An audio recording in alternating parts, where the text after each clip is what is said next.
교육정보의 모든 것, 교육진담입니다. 안녕하세요. 수요 독서 시간입니다. 오늘은 오디푸스 왕에 대해서 이야기하는 시간입니다. 소포클레스죠. 그리스의 어떤 비극으로 잘 알려져 있는 작품입니다. 오늘 이 작품에 대해서 같이 이야기해 주실 분 역시 두 분 나와주셨습니다. 이세훈 쌤 나와주셨습니다. 안녕하세요. 안녕하세요. 네, 김상현 쌤 나와주셨어요. 안녕하세요. 네, 안녕하세요. 네, 저희가 스스로 생각하기엔 이 세 명의 조합이 제일 좋다라고 생각을 하는데 두 분은 잘 동의를 안 해주세요. 이게 동의할 때까지 계속 얘기하는 건가요? 무슨 말을 하면 동의를 해줘야 되는데 말을 안 해요. 자꾸 얘기하죠. 아니 왜 지난번에 그 마을 진담 하시는 그분은 뭐 자기 완전히 여기 이 독서 방송에 자신이 굉장히 잘 어울린다라고 스스로 자꾸 홍보를 하세요. 자꾸 이렇게 독서 방송 같이 하자고 얘기를 하는데 자꾸 이렇게 두 분은 얘기를 해주시고 독서는 이세훈이다 맨날 이렇게 얘기를 하는데 동의를 안 해줘요. 자. 오늘 이 책은 의류문화사를 추천해 주셨는데요. 상현쌤이 추천하신 건가요? 이 의류문화사는? 아니요, 그거는 제가 추천드린 거예요. 또 뭐 그 이유가 있습니까? 예. 책 되게 많은데 이거. 오이디푸스 많죠. 이게 앞에 안티고네 나와가지고 안티고네 많이 읽어요 애들이. 오이디푸스 왕을 지금 번역이 제가 알기로는 지금 세 종이 나와 있어요. 원전 번역이 세 종이 나와 있습니다. 히라보에서 번역한 게. 일단 지금 추천드린 의류문화사께 하나 있고요. 그다음에 민음사께 조금 더 먼저 나왔어요. 민음사에서 나온 버전이 있고, 그다음에 하나가 어디서 숲에서 나왔던가? 예, 지금 천병희 천병희 선생님이 번역한 숲에서 나온 또 소포클레스 비극 선집이 있어요. 근데 굳이 이제 이거를 선택했던 이유가 천병희 선생님 번역이 제일 오래됐어요. 워낙 번역을 많이 하시기도 하셨지만 제일 오래됐는데 천병희 선생님 번역은 이제 장단점들이 다들 있는데 천병희 선생님 번역은 약간 한자어가 좀 많은 편입니다. 그리고 민음사에서 나온 거는 강대진 선생님이 번역하셨는데 강대진 선생님 요새 그 그리스 신화 전문가로 되게 핫한 분이십니다. 그래서 일리아스 오디세이와 관련된 강의는 거의 그 선생님 다 하시더라고요. 대중 강연들을. 그 선생님이 번역하신 게 민음사에서 나온 건데 굳이 제가 이 제일 덜 알려진 김기영 선생님이 옮기신 소포클레스 이 오이디푸스 왕을 고른 이유는 이 책 의류문화사에서 나온 이 책 구성이 제일 정확한 구성이에요. 그러니까 무슨 얘기냐면 천병희 선생님이 번역하신 책에는 어쨌든 소포클레스의 작품 대부분이 다 들어가 있어요. 7, 8개 정도의 비극 작품들이 다 들어가 있고, 그 다음에 민음사에서 나온 것들은 안티고네, 오이디푸스 왕이 있고, 그 다음에 아마 아이약스하고 다음은 트라키아의 연인들 아마 그렇게 4개가 들어있을 거예요. 근데 오로지 요 책만 3개의 이야기, 그러니까 안티고네, 그 다음에 오이디푸스 왕, 콜로노스의 오이디푸스 이렇게 3개가 들어있어서 오이디푸스 왕의 결과, 오이디푸스의 자식들과 그 다음 오이디푸스가 나중에 어떻게 삶을 살아가고 있는가 하는 내용까지 다 들어가 있기 때문에 이걸 일단 골랐던 게 하나가 있고, 두 번째는 국내 유일하게 소포클레스를 전공하신 분입니다. 이거 번역하신 분이. 네. 그래서 이거를 전공하셨기 때문에 또 이제 보는 부분이 조금 다를 거다라고 생각을 해서 요거를 선택을 했어요. 다 이유가 있네요, 그죠? 네, 또 듣고 보면 또 항상 그렇던데. 그쵸? 왜냐면 뭐 왜 있는 책을 안 읽게 만드냐 이런 어떤 생각인데 또 생각해 보면 또 그래 또 새로운 책도 사야지 뭐 이런 느낌이 듭니다. 자, 그러면 오늘 저희 방송은 의류문화사에서 나온 오디푸스 왕에 대해서 이야기합니다. 총 3개의 이야기가 있는데 그 중에서 그냥 그 중간 정도에 나와 있는 오디푸스 왕을 중심으로 이야기를 하겠습니다. 네, 또 가장 유명한 작품이죠. 예, 그렇죠. 예. 자, 이 작품에 대한 개략적인 이야기와 내용들은 아무래도 또 상현 쌤이 좀 해주셔야 될 것 같습니다. 예. 그리스 신화에 나오는 오이디푸스 왕이라는 이제 테바이의 왕이죠. 이 인물의 이야기를 다루고 있는데요. 일단은 신화 속에 나오는 오이디푸스 왕 이야기와는 약간 구성면에서 조금 차이가 있는 것 같아요. 아무래도 이제 소포클레스가 쓴 희곡에서는 사건의 중심에서 이제 시작을 하는데, 일단 간단하게만 오이디푸스 왕이 어떤 사람인지만 말씀을 드리면은 테바이 왕국의 왕자로 태어납니다. 근데 이 왕자가 태어날 때 굉장히 이제 무시무시한 신탁을 받고 태어난 거죠. 그 이 내용을 다 말씀드려도 상관없을까요? 그럼요. 예. 예. 이건 뭐 다 사실 알고 뭐, 있는 네, 그쵸. 내용이니까. 근데 당대 그리스에 아마 이 공연을 봤던 관객들도 다 알고 봤죠. 다 알고 보고 사실 알고 봐야지 더 뭔가 느낌이 오는 부분이 있으니까 다 말씀드리면은 그 신탁이 진짜 되게 말로 옮기기도 되게 무시무시하죠. 그러니까 아버지를 죽이고 어머니와 결혼할 운명이다 뭐 이런 내용의 신탁을 받고 그래서 이제 테바의 왕인 라이오스와 그 부인인 이제 이오카스테 왕비는 신탁에서 벗어나기 위해서 그 운명에서 벗어나기 위해서 이 아이를 이제 죽이기로 결정을 하죠. 근데 차마 자신의 손으로는 죽이지 못하고 이제 신하를 시켰는데 그 신하가 이 귀여운 갓난아기를 결국엔 죽이지 못하고 그 발을 쇠꼬챙이로 이제 꿰어서 그 이제 산에다 이제 버려놨다라고 얘기하는 부분도 있고 또 신하마다 조금씩 판본이 다른 걸로 알고 있는데 어쨌든 아이가 살아남습니다. 그리고 어떤 양치기에 의해서 구조가 돼서 옆 왕국인 이제 코린토스 왕국에 가서 그 마침 또 그 왕국에는 이제 왕자가 없었습니다. 왕과 왕비에게 아이가 없어가지고 그 왕국의 양자가 돼서 코린토스의 왕자로 이제 이제 지내게 되죠. 나이가 들었을 때 오이디푸스가 다시 한번 자신의 신탁을 확인해 봅니다. 그 청년이 된 오이디푸스가 신하에 의하면 이제 누군가가 너는 실제 왕의 아들이 친아들이 아니다라고 얘기하는 부분이 있더라고요. 그래서 뭐 그런 의심 때문에 신탁을 받았다고 하는데 신탁의 내용은 동일한 거죠. 너는 아버지를 죽이고 어머니와 결혼할 운명이다라는 신탁을 확인하고 겁에 질려서 이제 도망을 치는 거죠. 그 운명에서 다시 이제 벗어나기 위해서. 그리고 이제 테바이에 가는 과정에서 여러 가지 사건을 겪고 결국에는 다시 한번 테바이 왕국으로 돌아가서 거기서 이제 왕이 돼서 이제 그 실제로 이 라이오스라는 선대 왕이 어디론가 실종돼서 사라지고 스핑크스라는 괴물이 와서 이제 왕국의 사람들을 괴롭히고 있었거든요. 이제 그 문제를 해결하고 왕이 되고 왕비와 결혼해서 잘 사는데 이제 문제는 여기서부터 시작이 되는 거죠.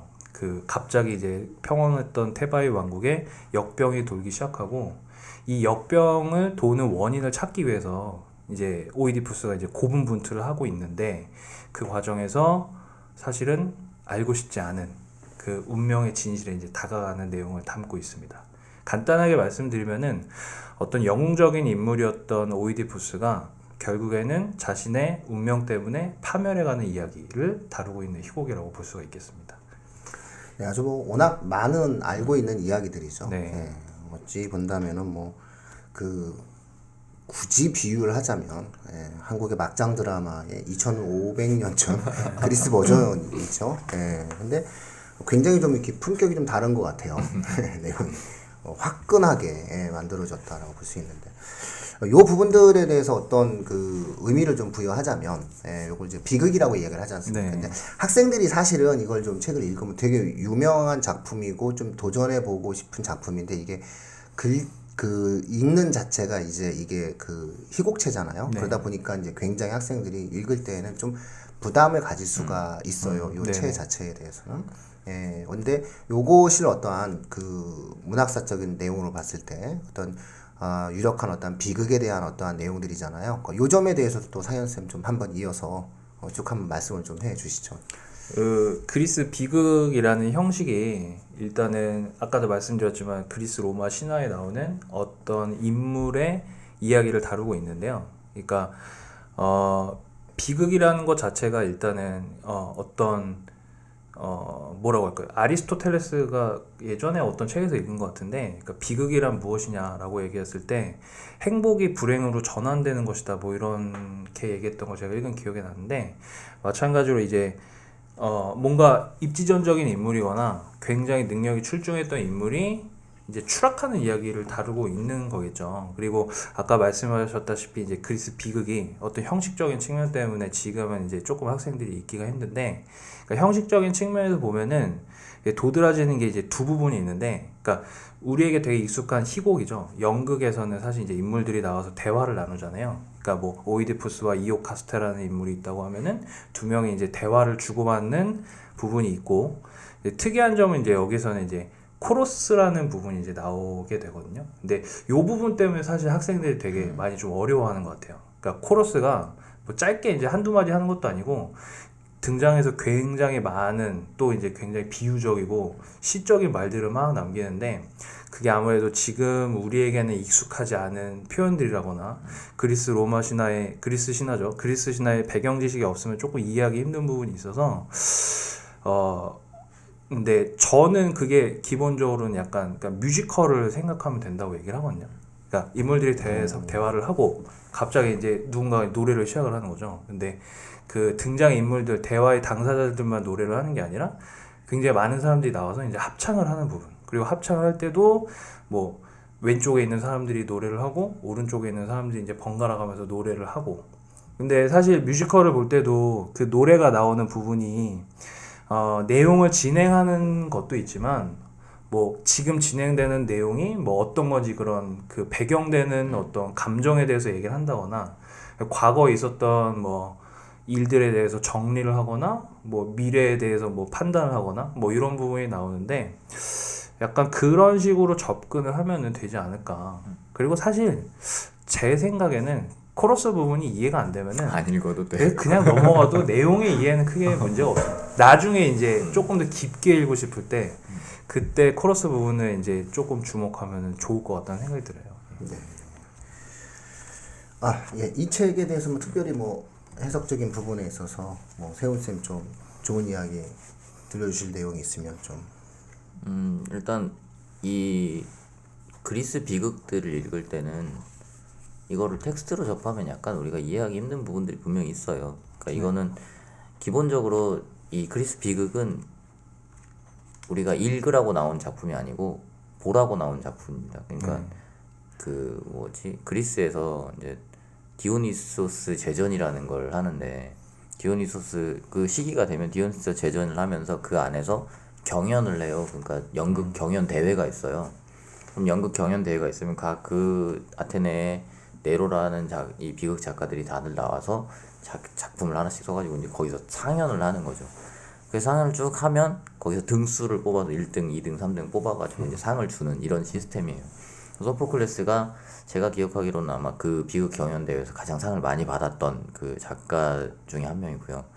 그다음에 이제 이 앞뒤로 있는 작가들이 소포클레스 이전 작가가 가장 유명한 작가인 아이스킬로스라는 작가가 있고 그리고 소포클레스 뒤로 에우리피데스라는 작가가 있어요.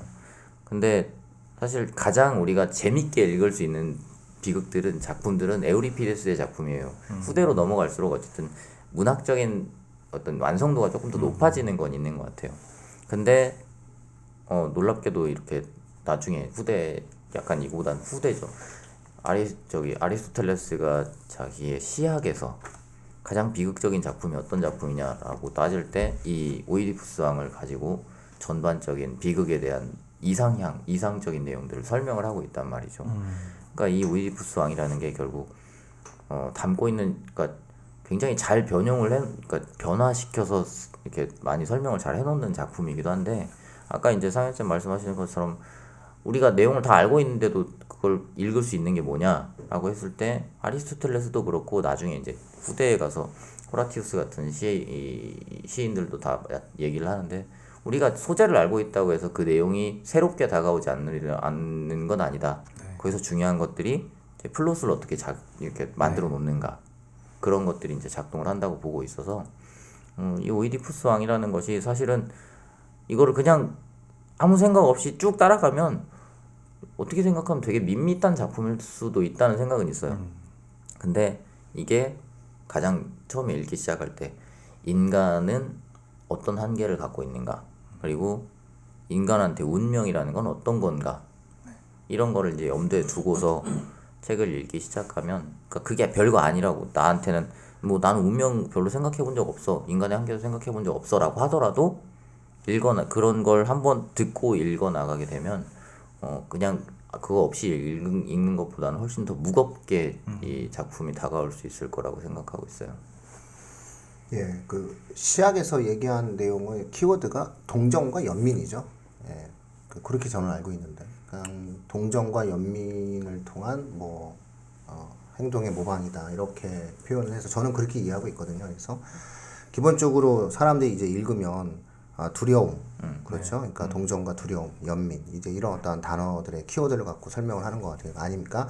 어떤 그 운명이 내가 될 수도 있다라고 하는 두려움, 혹은 어떤 그 인간에 대한 모습 속에서 동정과 연민을 느낄 때 사람들은 그런 것들에 대한 어떤 행동의 모방을 통해서 비극을 느낀다. 뭐 이렇게 이제 이야기가 되어지는 것 같아요. 그래서 저는 이제 보면서 아마 오디푸스 왕은 뭐 두려움의 대상이 되기보다는 대부분 왕자들이 아닐 테니까 아무래도 이제 동정과 연민이겠죠. 동정과 연민을 느끼는 거죠. 쟤 불쌍해서 어떡해. 그러니까 오디푸스 왕은 본인이 오디푸스가 원하는 게 아니잖아요. 본인이 그런 운명을 원한 것도 아닌데 어쩔 수 없는 운명의 수레바퀴 속에서 본인이 그러한 형태의 삶을 살 수밖에 없었던 것들, 이런 것들 속에서 어떠한 사람들과의 사람들에게 느껴주는 어떠한 슬픔, 이런 것들을 결국 비극이다 이렇게 이제 우리가 표현해낼 수가 있는 것 같은데, 제가 왜 아까 그 서두에서 막장 드라마를 얘기를 했냐면, 이게 사실상 이제 오늘날 이렇게 놓고 보면은 이제 우리가 흔히 이제 슬픔의 키워드가 과연 이 시대의 어떤 슬픔의 키워드, 비극의 슬픔의 키워드가 지금도 과연 적용이 되어지는가,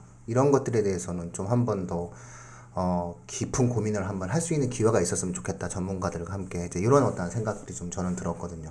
왜냐면은 대부분 우리나라 막장 드라마는 비극이라기보다는 분노를 자아내거든요. 시청자들이. 그러니까 그런 과정들 속에서 보면은 있음직해야 된다라고 또 얘기를 해요. 아리스토텔레스가 또 굉장히 그 구성 자체가 있음직하는 어떤 내용들을 갖고 그 속에서 어떤 한 사람의 어떤 삶에 대한 어떤 부분들에 대한 동정과 연민 혹은 두려움을 줘야 된다. 이제 이렇게 이제 표현을 하게 되는 것 같아요. 그래서 이런 면을 놓고 보았을 때 이 책이 기본적으로 어떠한 비극이 될 수 있다는 것들, 학생들에게는 조금 더 탐구적이거나 전공에 대한 어떤 고민하는 학생이라면은 이 책을 읽고 정말 탐구 정신이 강한 고등학생 정도라면은 아리스토텔레스의 시학을 찾아서 읽어내는 것이 과연 자연스러운 행동의 모습이 아닐까. 좀 예를 들어서 내가 국어 국문학과라든가 뭐 문예창작과라든가 혹은 그리스 고전에 대한 어떠한 충실한 어떠한 흥미를 가졌다라고 주장하는 학생이라면 이 책을 읽고 그 다음 독서 목록에 아리스토텔레스의 시학이 있을 수도 있겠다. 왜냐면은 그 책을 갖다 놓고 이 책을 읽고 이 책이 왜 비극이라고 얘기한지에 대한 어떠한 설명이 나와 있는 부분이니까 뭐 그렇게도 또 한번 반응을 할 수 있지 않을까라는 생각을 좀 한번 가져봤었어요. 저는. 또한 이렇게도 할 수 있을 것 같아요. 그러니까 결국에는 제가 봤을 때는 이 오이디푸스 왕은 그러니까 인간이란 대체 무엇인가라는 그 근원적인 질문에 대한 탐구라고 볼 수도 있다고 생각을 하거든요. 인간이란 대체 어떤 존재인가? 그러니까 인간의 운명이란 무엇인가와 연결이 되기도 하는데, 사실 문학 작품에 가장 많은 그 천착하는 주제 역시도 대체 나는 무엇이고 인간은 어떤 존재인가와 연결이 되기도 하고, 저는 그러니까 오이디푸스 왕을 읽으면서 가장 이제 많이 연상되는 다른 작품이, 그러니까 해밍웨이의 뭐 노인과 바다라든가 아니면은 이후에 이제 셰익스피어가 쓴 희곡인 이제 햄릿도 이제 굉장히 많이 연상이 되거든요. 그러니까 그 작품들과 이 소포클레스가 굉장히 공유하는 같은 질문의 그 범위도 있고, 그다음에 소포클레스의 고민과는 또 다른 방식으로 인간이라는 존재, 그 한계에 대해서 고민했던 다른 작가의 작품들, 이렇게 찾아보는 것도 굉장히 좋은 독서 활동이라고 생각합니다. 그리고 이제 이걸 우리가 비극이라고 분류를 하게 되는 게 당시에 이런 작품들을 비극이라고 불렀기 때문에 그런 건데요.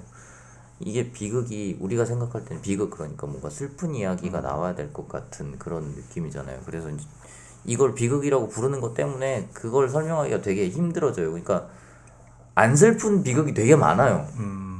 안 슬픈 비극이 되게 많은데 이제 그런 비극들을 보면서 아니 비극인데 왜 안 슬퍼요? 이렇게 얘기를 하면 이걸 우리가 비극이라고 이름을 붙인 게 잘못된 건가 이런 생각이 조금 들기도 하는데, 이 이제 엘레기라고 보통은 이제 얘기를 하는데, 이 비극이라는 게 그냥 이름이 비극이었던 것 뿐이지 슬픈 이야기를 담는 게 아니고, 비극의 기본적인 조건은 뭐냐면 슬픔이 아니라 숭고함이라고 얘기를 보통은 해요. 그러니까 인간의 숭고함을 얼마나 잘 표현하고 있는가 하는 것이 비극에서 다루는 가장 핵심적인 부분이다 라고 하는 게 이제 아리스토텔레스도 동의하고 있는 부분이기도 하고, 그래서 그 이후에 이제 이 그리스 로마 시대의 문학 평론을 하는 일테면 그런 학자들의 경우에 숭고함이 얼마나 잘 표현되고 있는가에 초점을 맞춰서 각종 비극 작품들을 다 해석하는 모습들을 볼 수가 있죠. 그러니까 비극을 슬픔이다라고 표현을 해버리면 어떻게 생각하면 오이디푸스 왕은 슬프지 않은 작품일 수도 있어요. 우리가 생각하기에는. 근데 그게 과연 인간의 숭고함을 얼마나 잘 드러내는 작품이냐라고 하면 그 부분에서는 굉장히 좋은 작품이라고 평가를 할 수가 있기 때문에 비극을 접근할 때 슬프다라고 접근하는 건 조금 더 이 작품을 힘들게 읽는 길일 수도 있다는 생각도 있어요. 네, 뭐 저도 아주 동의해요. 그렇죠.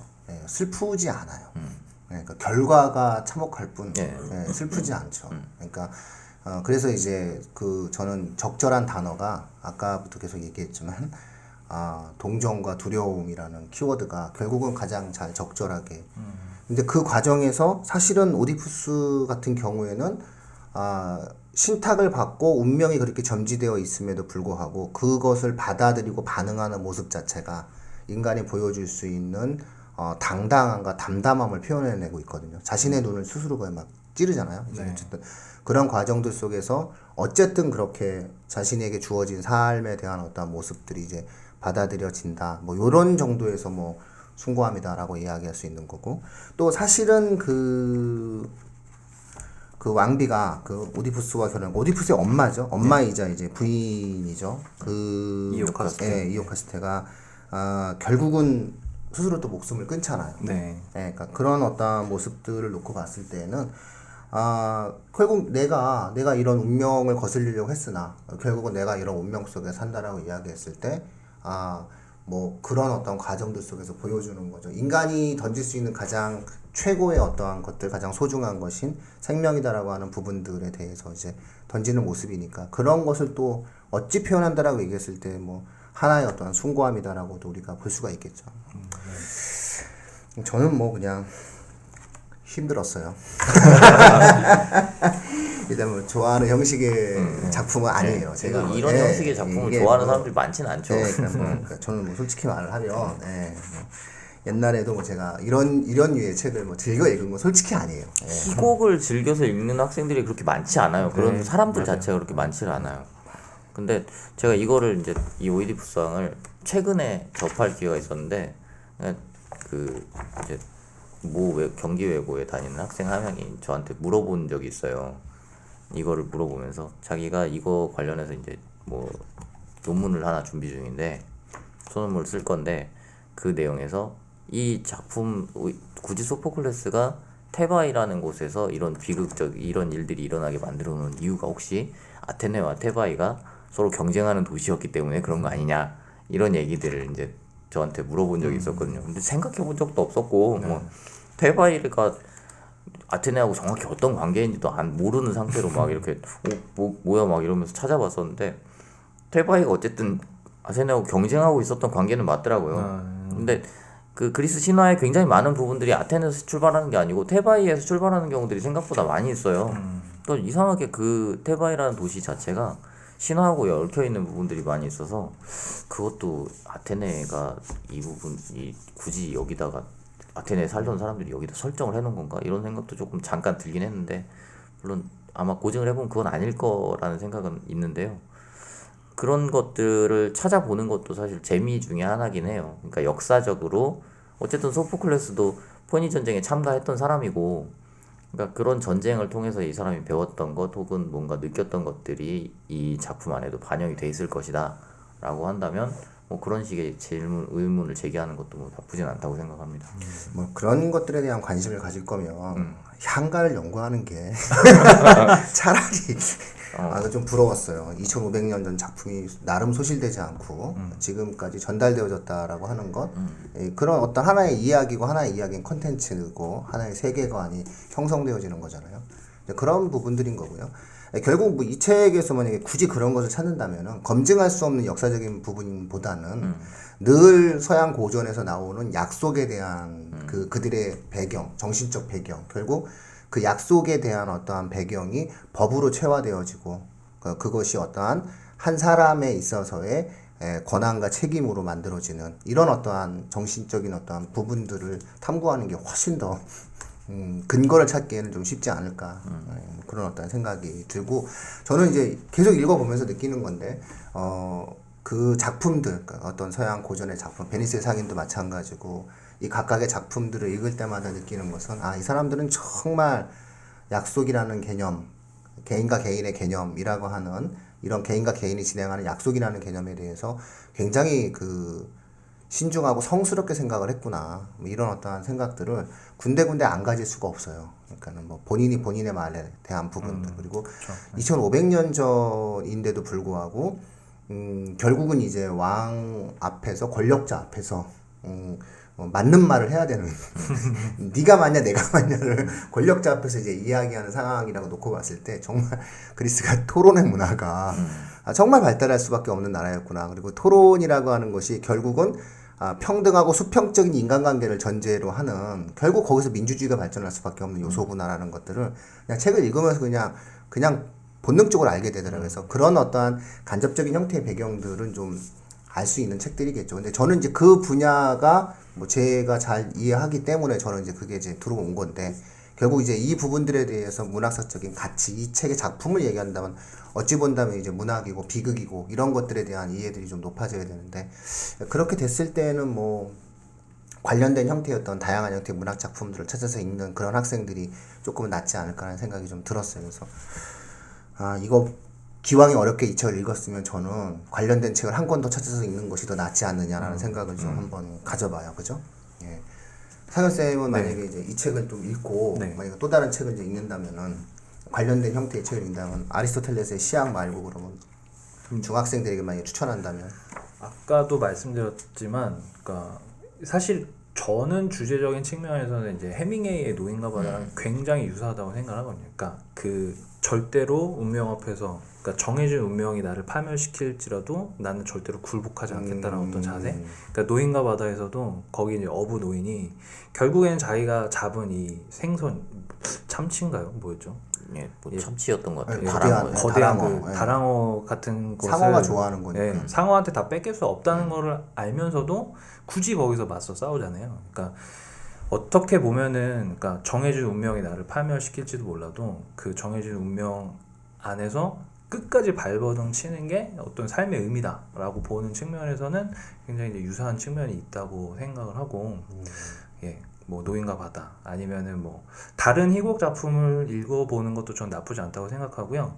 그리고 무엇보다도 오이디푸스 왕을 읽은 다음에 그러니까 사실은 소포클레스가 쓴 순서로는 이 의류문화사에서 있었던 그 순서가 맞다고 저는 알고 있거든요. 그러니까 안티고네가 먼저 나오고 오이디푸스 왕 콜로노스의 오이디푸스가 나왔는데 그러니까 그 시간 순으로 보면은 안티고네는 가장 나중의 이야기거든요.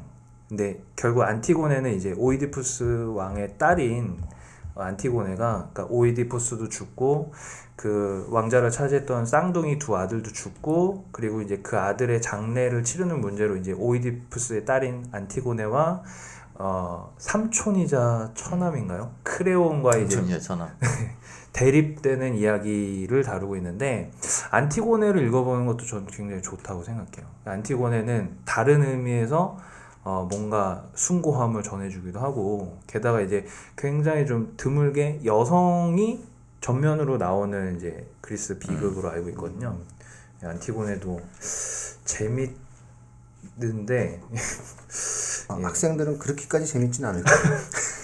걱정이 좀 드네요. 예. 아마 근데 이 의류문화사 책을 읽다 보면 네. 이 청취자분들께서 학생들에게 야 이 오디푸스 왕 읽어봐라고 주면은 맨 앞부분이 안티고네거든요. 네. 그래가지고 그냥 자기도 모르게 막 읽다 보면은 그렇죠. 네. 안티고네 읽어요. 맞아요. 그러고 나서 이제 오디푸스 왕이 나오는 거죠. 학생들이 뭔가를 속았다라고 느낄 때는 안 이미 나오거든요. 이미 이제 책을 어느 정도 읽은 상태이기 때문에 긴가미 가면서 볼 거예요 아마 애들이. 오디푸스 언제 나오지 이러면서 이제 계속 보다 보면은 안티고네가 끝나고 그 다음에 이제 오디푸스 왕이 나오니까 뭐 그렇게 한번 읽게 하는 것도 뭐 방법은 될 것 같아요. 책이 사실은 좀 부럽죠.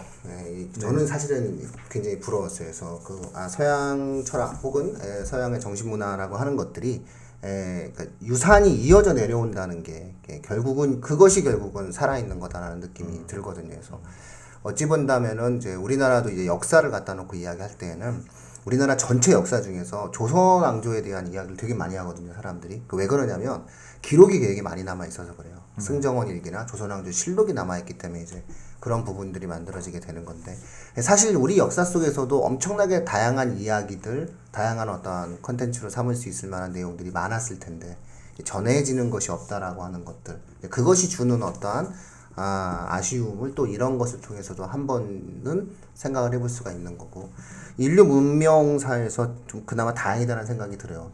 전해지니까. 그래서 정말 여담인데 이게 어떻게 전해지게 된 거예요? 이게 필사본이었을 텐데. 예. 그래서 소실된 내용들도 꽤 있을 거예요, 그렇죠? 중간 중간에 보면 이게 소실된 거로 추론된다 이런 어떤 내용들이 있는데. 예, 그래서 이제 이런 작품들이 이렇게 뭐 파피루스나 아니면 양피지 같은 데 써서 전달이 되는 거죠. 근데 이게 그렇게 써서 전달이 될 때 우리가 종이로 보관하는 것보다 잉크로 찍는 경우보다 훨씬 더 약해요. 그러니까 이렇게 습도에 약하고 뭐 그러니까 외부 충격에 약한 그런 소재로 돼 있기 때문에 중간중간에 보면은 보시다 보면은 이렇게 편집자들이 추가하는 내용들이 있어요. 그러니까 내용 그 어느 일부 내용이 그냥 떨어져 나갔어요. 없어요. 그러면 그거를 처음 이 텍스트를 편집하는 편집자들이 일단은 기본적인 텍스트를 만들어 놓은 다음에 거기에서 빠진 부분을 자기가 채워 넣는 부분들이 있는데, 그걸 채워 넣을 때도 서양에서의 문헌 전통에 따르면 그걸 채워 넣을 때 자기가 임의로 그냥 채워 넣고 끝나는 게 아니고 채워 넣었다는 표시를 해줘요. 그렇게 채워 넣었다는 표시를 해주고 밑에다가 이제 교감주라고 우리는 보통 부르는데 아파라투스라고 하는 걸 밑에다 넣으면서 내가 이런 이유로 해서 여기다가 이것을 채워 넣었다라는 표현을 거기다 다 접어놓고, 그 다음에 후대에 편집하는, 그러니까 우리 시대에 이제 사본들이 되게 많이 존재한단 말이에요. 그러니까 이 오이디푸스 왕도 그렇고 사본이 여러 나라에 막 퍼져 있어요. 유럽 여러 나라에. 그러면 이걸 연구하는 사람들은 그 여러 나라에 있는 사본들을 다 보면서 그걸 모아다가 이 사본에선 이 부분이 이렇게 이 단어로 표현되어 있는데 저 부분에선 이렇게 표현되어 있고 나는 이 단어를 선택해서 넣어놨어 라는 식의 그 표시들을 전부 그 텍스트에다 하게 돼 있어요. 근데 우리나라가, 그러니까 동양권에서 이런 교감주의 전통이 훈구학에서 어느 정도 남아있기는 한데, 이게 우리나라 쪽에서는 그런 교감주가 아직까지 연구가 제대로 안 돼 있다는 게 이제 동양 쪽 문헌을 연구하시는 분들의 안타까워하시는 부분이에요. 근데 이런 작품들은 그래서 그러니까 어쨌든 양피지나 이 파피루스로 남아 있는 것들을 도서관이 다 존재해서 그 도서관에서 보관하고 있었어요. 그러니까 가장 유명한 데가 알렉산드리아 도서관. 이미 기원전 이 4세기 이때쯤부터 있었던 도서관장이 굉장히 중요한 자리였거든요. 그 나라들에서는. 그래서 도서관에서 이미 그런 작품들 다 모아놓고 시 쓴 거 다 모아놓고 그런 작품들 다 모아놨는데 이제 도서관에 한번 불이 나기도 하고, 그럼에도 불구하고 그런 문헌의 전통이 중요하다는 거를 되게 오래전부터 알고 있었던 사람들이었던 것 같아요. 그래서 지금까지도 그렇게 이런 식의 작품들이 남아있는 거라고 봐야 되는 거죠. 예, 뭐 서양 여행을 한번 하시면, 유럽 여행을 하시면 그런 도서관 같은 데도 한번 자녀분들과 방문하시는 게 어떤가, 뭐 이런 어떤 그 느낌을 가져봅니다. 이제 어쨌든 굉장히 부러웠어요. 우리나라는 웬만하면 탔거든요. 네, 그러니까. 우리나라는 다 불탔고, 그다음에 또 중국 같은 경우에는 세계 문화에 엄청난 또 영향을 발휘할 수 있는 춘추전국 시대의 그 어마어마했던 학문적 성과를 그 또 우리 진시황 형님께서 싹 다 한번 불을 질러 버리시잖아요. 그래서 그때 굉장히 아쉽게 굉장히 많은 것들이 이제 소실되어지고, 그것 때문에 사실 훈구학의 전통이 만들어진 것이긴 한데, 그런 어떤 내용들을 놓고 봤을 때에는 좀 부러움이 좀 있는 거죠, 역사적으로. 그래서 학생들에게 그러한 것이 갖고 있는 가치, 전통이 유지되어지는 가치, 기록이 또 갖고 있는 가치, 이런 것들도 한 번쯤은 생각을 해보게 할 수도 있는 것 같아요. 이게 2500년 전 작품이야, 아직도 남아있잖아. 이 시대 작가, 그리고 심지어 작가도 있다는 게 전 정말 굉장히, 웬만하면 이제 옛날 작품 같은 거 작자 미상이 많잖아요. 네. 근데 정확하게 작자, 그리고 심지어 이 작가의 작품, 소포클레스 작품이 3개가 있어, 막 이러면서 턱턱 나타나고, 이게 굉장히 활발하지 않았으면 나타날 수 없는 일이잖아요. 그러니까 이 사람이 유명해진 것이지만 사실은 이 시대에는 수많은 작가들이 있었을 것이고, 그렇죠. 이 시대 수많은 작가들 중에서 소실되어진 작품들도 많았을 텐데, 그만큼 문화적인 어떠한 흐름이, 인구도 그렇게 많지 않았을 텐데, 굉장히 그 나라의 하나의 문화였겠구나. 그것이 전통이 돼서 유지가 되고 있구나. 이런 것들을 좀 알 수 있었던 것 같아요. 실제로 제가 정확한 건 생각이 안 나는데 이 소포클레스나 그 전에 있었던 아이스킬로스가 아까 말씀하신 비극 경연대회에서 몇 번 우승했는지 이런 것도 다 기록이 기록이 남아 있고, 네. 네. 뭐 아이스킬로스의 우승을 저지하고 소포클레스가 그때 상을 받았다. 그래서 그때 슈퍼스타가 됐다. 뭐 이런 기록을 제가 본 것도 생각이 나거든요. 근데 어떻게 보면 이게 그러니까 그리스 문화의 전통과도 연결이 되는 것 같아요. 그러니까 서구 문화의 전통인데, 그러니까 오이디푸스 왕 희곡에 보면은 오이디푸스는 계속 질문을 던지잖아요. 굳이 모르면은 속 편할 텐데 아주 낱낱이 모든 일을 밝히려고 계속해서 질문을 던지고 이제 탐구를 하거든요. 그러니까 끝까지 나는 이것을 알아서 어떻게든 내가 안 거를 남기겠다. 그래서 후대에 내가 이뤄낸 어떤 그 탐구의 결과물을 남기겠다라고 했던 그게 기록으로 남아 있는 게 아닌가라는 생각도 드네요. 그러니까 이것뿐만 아니라 그리스의 전통이라는 게 이제 역사에서도 뭐 헤로도토스에서부터 시작하는 그런 역사적인 텍스트들이 남아 있는 것도 그렇고, 생각보다 텍스트 전승에 관해서는 굉장히 엄격하게 이렇게 생각을 하고 있었던 것 같아요. 제가 아까 말씀드렸던 그런 밑에다 교감 줄을 다는 작업들은 이미 그리스 시전에 완성이 된 상태였어요. 그런 방식이. 그러니까 그런 부분에서 되게 중요하다고 여겼던 것 같아요. 그런 텍스트의 전승이. 참 어쨌든 부러우면서 그러나 또 뭐 부러우면 지는 거니까 읽으면 된다. 읽으면 된다. 그렇죠. 저는 이런 생각을 합니다. 그러니까 아니 생각을 해보세요. 인류가 그 2,500년 전에 그 시대 사람들이 가장 열광을 했었던 비극적 작품, 경연대회에서 우승했던 희곡을 우리가 지금 접할 수도 있고, 그것이 갖고 있는 하나의 어떠한 이야기의 구조를 아직도 사람들이 이야기를 하는, 뭐 심리학에서 뭐 오디푸스 콤플렉스라고 얘기하잖아요. 그러니까 그런 어떠한 용어가 만들어진 하나의 어떠한 그 문화사에 관련된 문명에 있어서의 어떤 하나의 좋은 이야기이기 때문에 결국 이것을 뭐 서양의 것이라기보다는 인류 문명의 것으로 삼자. 그러면 읽으면 되거든요. 그래서 한번 이 겨울에 자녀분들에게 좀 읽히셨으면 어떤가 싶습니다. 그래서 내용은 한 70페이지 정도, 75페이지 정도 돼요. 만약에 이 오디푸스 왕만 읽는다면은, 그러니까 충분히 도전해 볼 만하다라고 할 수 있고, 이것에 대해서 만약에 추가적으로 관련된 내용들에 대한 관심이 있는 학생들은 여기서 퍼져나갈 수 있다. 그리고 뭐 아리스토텔레스 시약으로 갈 수도 있고 해밍웨이로 갈 수도 있고, 그렇다면은 연결성도 가질 수 있는 내용들이기 때문에 독서 지도를 해나가는 과정에서는 좀 힘들지만은 도전해보고 접근해볼 만한 책이다. 이렇게 이제 이야기할 수 있을 것 같아요. 그리고 이거 읽으시고 대학로 같은 데서 오이디푸스와 관련된 책 연극 되게 많이 해요.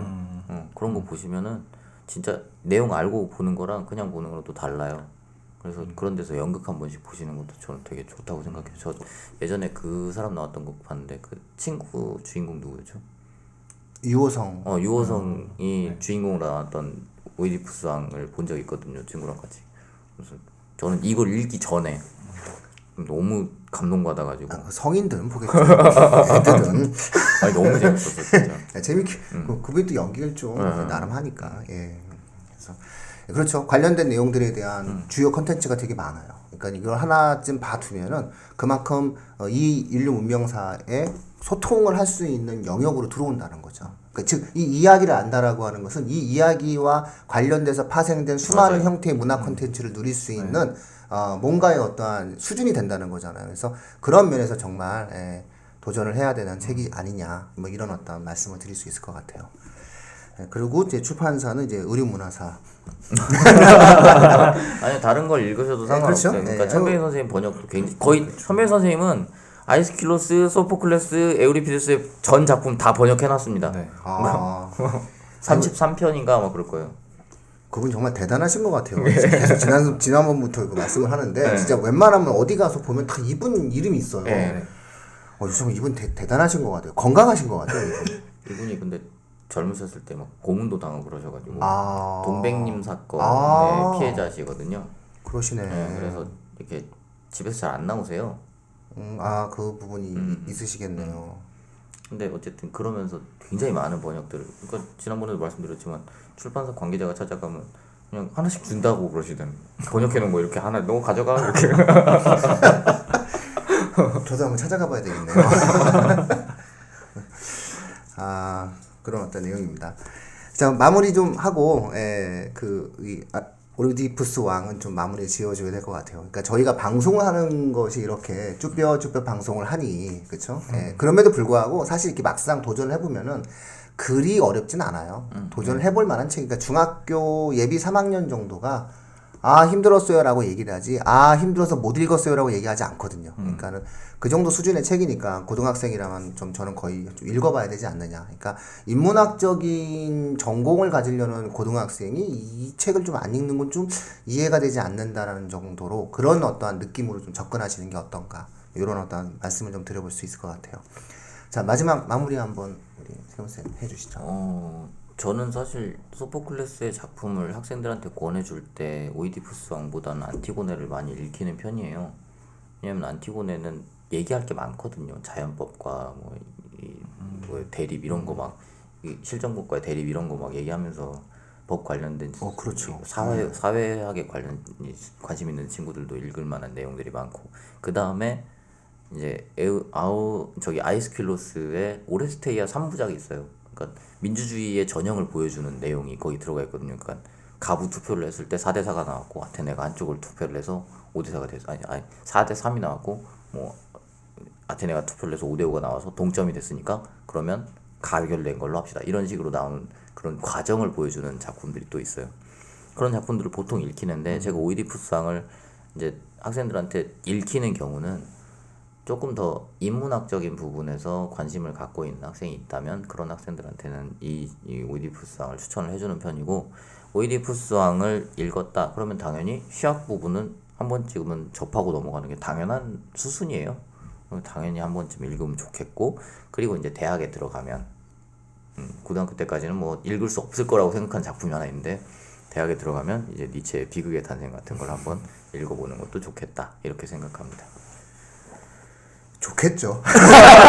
얼마나 좋을까요? 뭐 아리스토텔레스 시야까지, 거기까지도 아마 대학생들도 힘들어 하더라고요.